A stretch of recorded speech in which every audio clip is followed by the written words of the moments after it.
Terima kasih Anda masih bersama Sergap. Pemirsa, apa jadinya jika pejabat daerah justru ditangkap karena mengkonsumsi narkoba?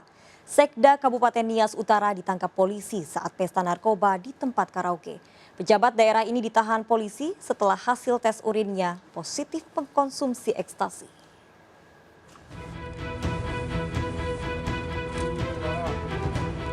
Sekretaris Daerah Kabupaten Nias Utara, Yafeti Nazara, tertangkap saat pesta narkoba di tempat karaoke di Jalan Adam Malik, Kota Medan, Sumatera Utara. Yafeti berada di ruangan karaoke bersama sejumlah temannya dan beberapa pemandu lagu. Yafeti sempat berdalih mengaku sebagai pegawai negeri sipil Dinas Kesehatan dan membeli pil ekstasi seharga Rp350.000 per butir dari karyawan tempat karaoke. Namun hasil tes urin Yafeti positif mengkonsumsi ekstasi. ASN di salah satu kabupaten dan dia mengaku dari Dinas Kesehatan. Pengakuan awalnya dari Dinas Kesehatan. Cukup ya? Dari Sekda Pak?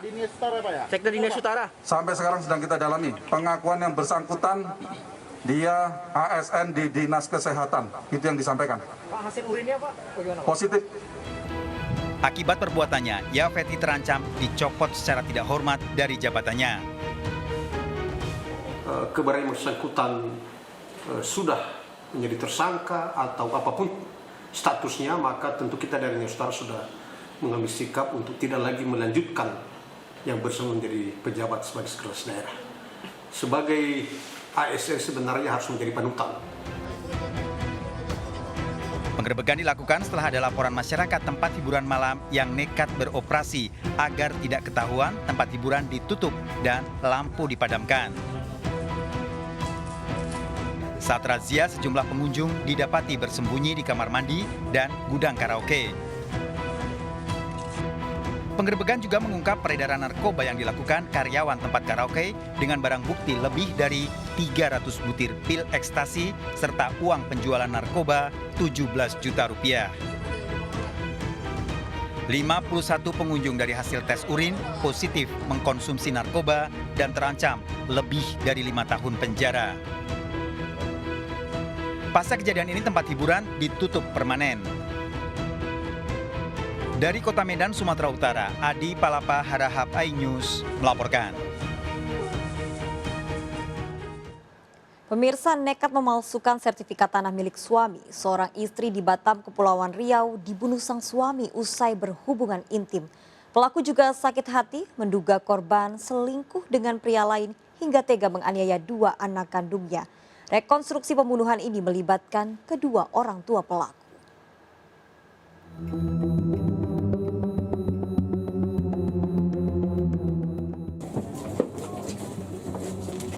Andri Apriandi dibawa ke rumahnya kawasan Bida Kabil, Nongsa, Batam untuk menjalani rekonstruksi pembunuhan pada Dewi Permata, istrinya. Sebelumnya, 2 pekan lalu, Andri menyerahkan diri ke kantor polisi usai membunuh istrinya dalam kamar.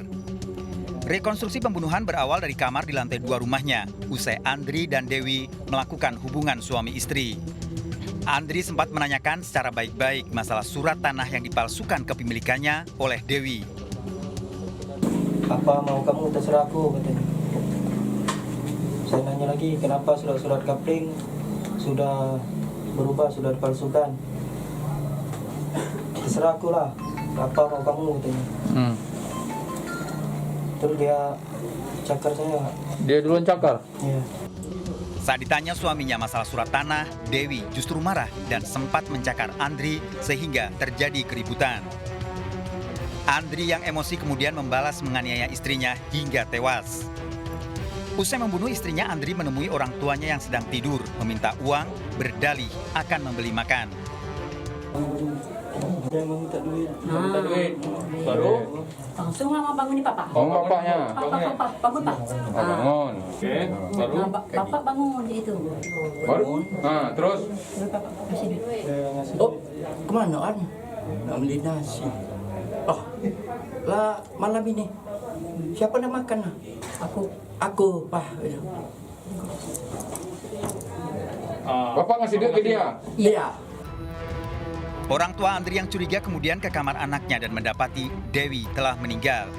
Warga pun berdatangan setelah mertua Dewi berteriak meminta pertolongan.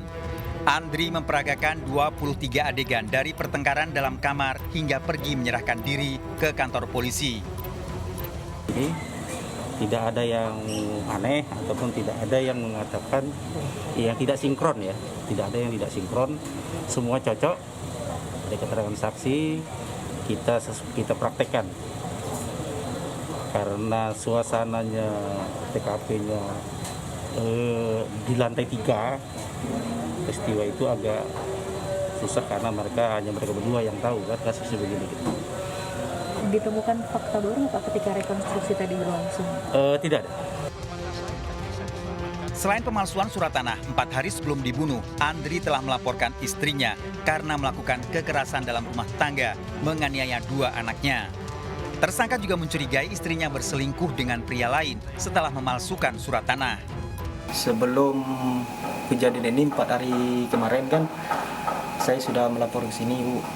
Melapor ke sini, terus istri saya kan selingkuh. Kalau saya kerja dia masukin laki-laki.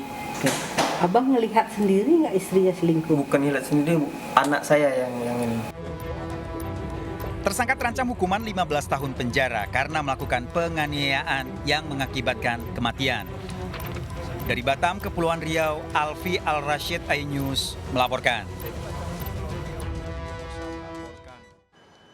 Pemirsa, seorang wanita sekretaris ditemukan tewas di kamar mandi tempatnya bekerja di Batang, Jawa Tengah. Tragis, korban ditemukan tewas dengan kerudung yang menjerat lehernya.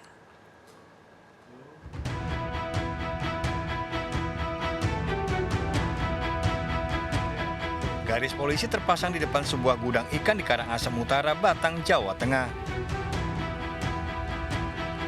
Pada lokasi ini ditemukan jasad wanita muda Penta Febrilia, sekretaris perusahaan ikan tersebut. Jasad wanita 24 tahun warga Duku Pasir ditemukan dalam kondisi mengenaskan dekat kamar mandi. Saat ditemukan, jasad korban dengan posisi tengkurap. Di dekatnya juga ditemukan handuk, bantal, serta kerudung yang melilit leher korban. Sebelum ditemukan, korban tak pulang sejak beberapa hari. Keluarga yang curiga mendatangi tempat kerja korban tak jauh dari rumah dan menemukan korban sudah tak bernyawa. Anduk, kerudung, bantal. Itu anduk sama kerudung menjerat leher atau gimana? Iya. Korban tidak pulang sejak kapan? Dengar-dengar 3 hari. 3 hari tidak pulang. Petugas yang mendapat laporan segera mengevakuasi jasad korban ke RSUD Kalisari. Itu olah TKP, di mana di situ ditemukan warga masyarakat seorang perempuan meninggal dunia di dalam kamar mandi. Belum diketahui penyebab kematian korban. Kasus ini dalam penyelidikan. Dari Pekalongan, Jawa Tengah, Suryono Soekarno melaporkan. Pemirsa, kawanan perampok menyatroni sebuah rumah di Kramat Jati, Jakarta Timur saat siang hari. Pelaku menggasak uang jutaan rupiah dan 1 handphone. CCTV merekam saat 7 pelaku yang mengendarai motor menyatroni rumah seorang warga di Jalan Al-Fatah, Kramat Jati, Jakarta Timur. Aksi pelaku tergolong nekat beraksi saat siang hari. 4 pelaku masuk ke rumah korban, 1 pelaku lain mengalihkan perhatian pekerja bangunan, 2 lainnya mengawasi sekitar lokasi. Setelah pelaku pergi, asisten rumah tangga keluar meminta tolong warga. Asisten rumah tangga korban diduga dihipnotis. Pelaku menggasak uang lebih dari 3 juta rupiah dan 1 handphone. Kasus perampokan ini telah dilaporkan ke Mapolsek Kramat Jati, Jakarta Timur.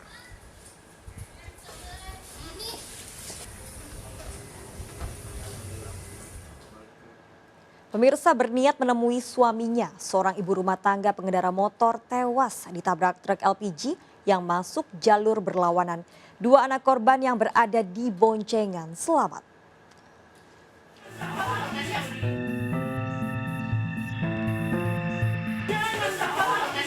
Keluarga tak anti menangis mendapati jasad Adriani Rambung, seorang ibu rumah tangga yang tewas di Rumah Sakit Laki Padada Tanah Toraja, Sulawesi Selatan. korban tewas di Jalan Trans Sulawesi, Poros Rantepau, Makale. Peristiwa berawal saat korban bersama dua anaknya yang menggunakan motor hendak bertemu suaminya. Naas, tiba di lokasi kejadian, sebuah truk pembawa LPG tiba-tiba masuk ke jalur berlawanan hingga menghantam motor korban yang membonceng dua anaknya. Ibu rumah tangga ini pun menjadi korban, sementara dua anaknya hanya luka ringan. Korban sempat dibawa ke rumah sakit Laki Pada Tanah Toraja, namun nyawanya tak tertolong. Berboncengan dengan anaknya dua yang membonceng perempuan meninggal dunia di tempat. Untuk lawannya kendaraan roda 4 jenis truk Mitsubishi, sementara diamankan di unit laka Polres Toraja. Setelah kejadian, sopir truk dan kendaraan yang terlibat kecelakaan diamankan di Satlantas Tanah Toraja. Dari Tanah Toraja, Sulawesi Selatan, Jufirto Napa melaporkan. Polisi bekuk belasan pelaku rampok dan pungli yang kerap beraksi di gerbang tol di Medan, Sumatera Utara. Satu pelaku ditembak kakinya karena melawan dan kabur saat penangkapan.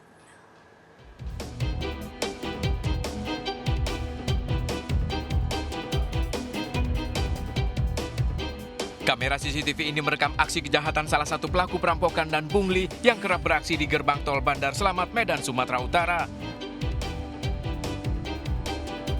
Pelaku beraksi saat kendaraan berhenti di pinggir tol.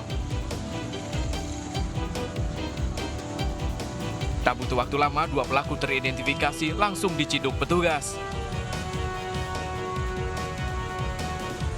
Aksi penjamretan juga terjadi di lokasi yang sama dilakukan kawanan pelaku terhadap seorang wanita saat melintas. Warga sempat mengejar, namun gagal. Satu pelaku, Lukman alias Iman, terpaksa dilumpuhkan lantaran melawan dan berupaya kabur saat penangkapan. Dalam aksinya, modus para pelaku beragam, mulai dari pura-pura menjadi Pak Ogah sampai menawarkan jasa jual pengisian saldo uang elektronik.